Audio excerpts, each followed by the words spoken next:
And remember what William Benny said. Since the early 90s, he tried to get the NSA to have taps on its internal systems to see who accessed it. That's the first thing you do. Everybody at my office has an access code so we know when they come. They have a beeper that has their code so we know when they came.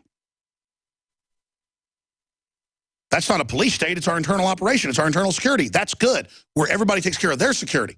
The first thing you do is monitor who comes on that network. They spy on everything but the NSA and who goes on the restricted networks, so foreign governments and contractors can steal everything. Now, if you're at the top of the pyramid, you're at the top, like William Benny, the equivalent of a multi-star general. Then you've got at the bottom of the pyramid people like James Knox, a master telecommunications engineer who, just like Snowden, had access to just massive amounts of stuff. He won't get into some of that, but he was talking about and confirming the Snowden documents when they came out, just about the hubs he put in and puts in. And this guy goes over multi-states doing this.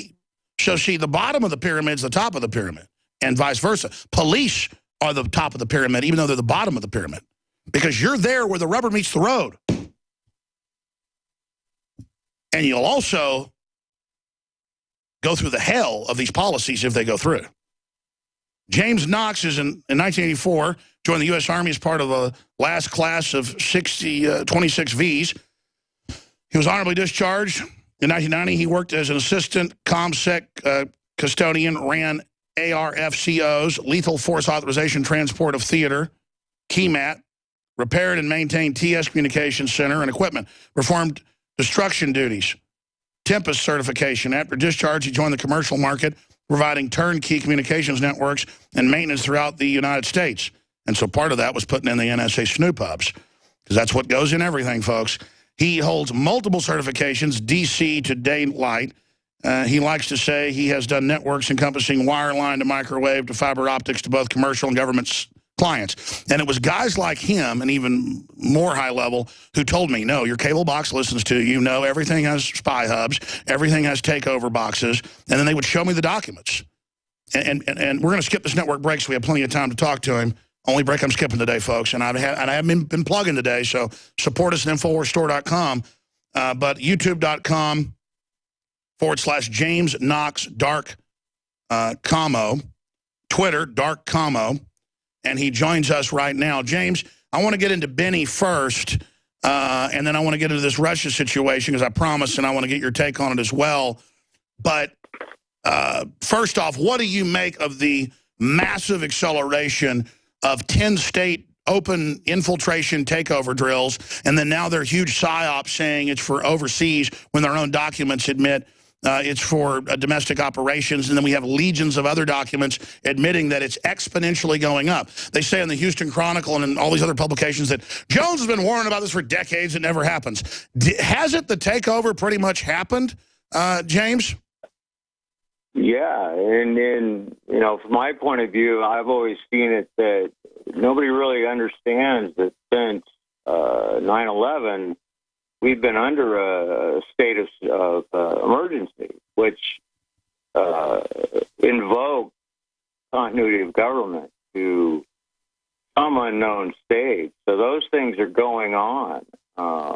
I don't have any actual facts. I can certainly give you my feelings as to what they've done. And I see this as a psyop, because if you notice in this document, there's no enemy. Texas is a hostile place, but it never says why Texas is hostile. And that's where I think we need to realize that they are, their words, mastering the human domain. Well, when we talk about the sheep and the takeover, that's exactly what this is. How do you get a citizenry to interact with these folks? By getting these folks to interact with the civilians such that, hey, I'm with the government and I am going to help. And, of course, in early missions, they are actually helping. But the point is, it's a mission creep, jurisdictional takeover for the National Stability Force that is really the takeover force in the RAND Corporation's master admission. Oh, absolutely. I mean, it's an in-your-face, well, at least now, but that Posse Comitatus is no longer with us. Yeah, notice they would always say to me 15 years ago, 20 years ago, Posse Comitatus, it'll never happen. Even when it was happening, people were denying it. Now it's like, yeah, we got rid of Posse Comitatus, and we're getting rid of due process, and yeah, we'll disappear you. Exactly, and I've got a little tidbit that I'm looking into from a buddy of mine that things like Jade Helm may have been going on and likely have been going on CONUS for some period of time, much longer than we are presently aware. Absolutely. It's been going on since the 60s. I mean, that's in my films, but it's exponentially going up now. Before, they were beta testing just to see if they could get the military to do it, testing how they sell troops on doing it. So really, it's about brainwashing the military first to accept it and to think it's a good mission, because most of these are good men and women. And then it's about conditioning the locals to do it. It's the exponential ramping up. I mean, let's say it was a 1 on a Richter scale under Reagan, and then let's say it was about a 6 under Clinton, then it scaled back a little bit under Bush, but then the police state and other areas expanded. Under Obama, it's gone to like a 7, 8, or 9. I mean, it's just shooting up right now, James.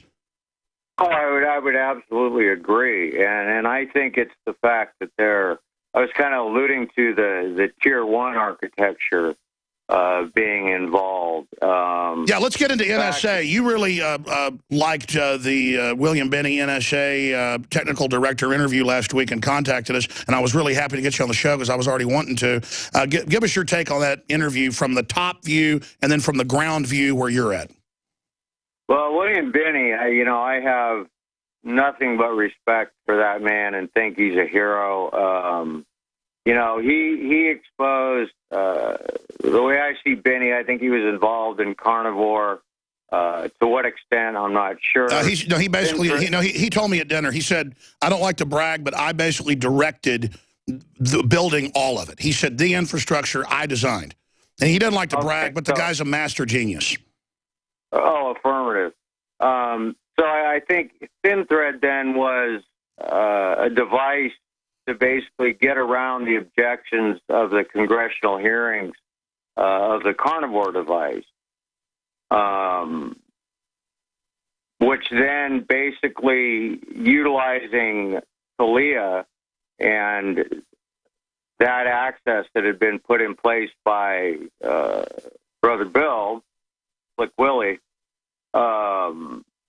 turned everything on us, and all the infrastructure was there because what he did with CALEA, creating that access, that's access to each and every POP, point of presence, or circuit in the United States at a minimum. And a kind of treasure map is something he talked about that I would like to discuss. Yeah, we're putting the slides on screen right now. Break it down and then specifically talk about on the ground how the NSA jacks into everything. Well, basically, I mean, that's as simple. You can take a piece of fiber and you can either, you can cut it, connectorize it, put it in a patch panel, and then just put a prism in front of it, and you basically split that signal.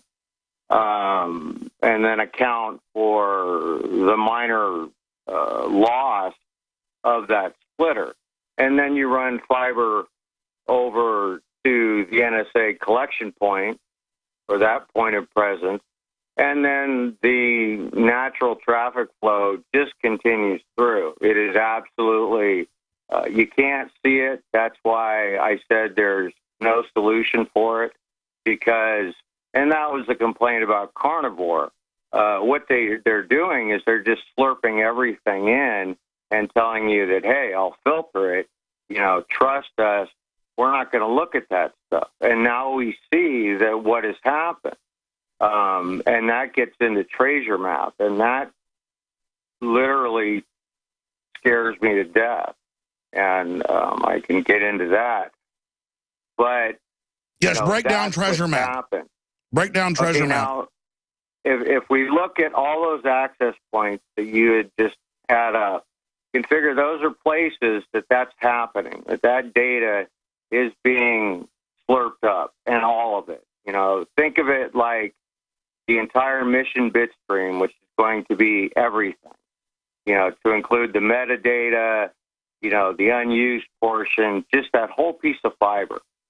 And they're taking everything that's on there and they're storing it at facilities like, what is it?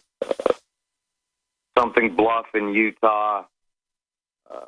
I always want to say Pine Bluff, because Pine Bluff is our sister, the Five Eyes, down in Alice Springs, Australia.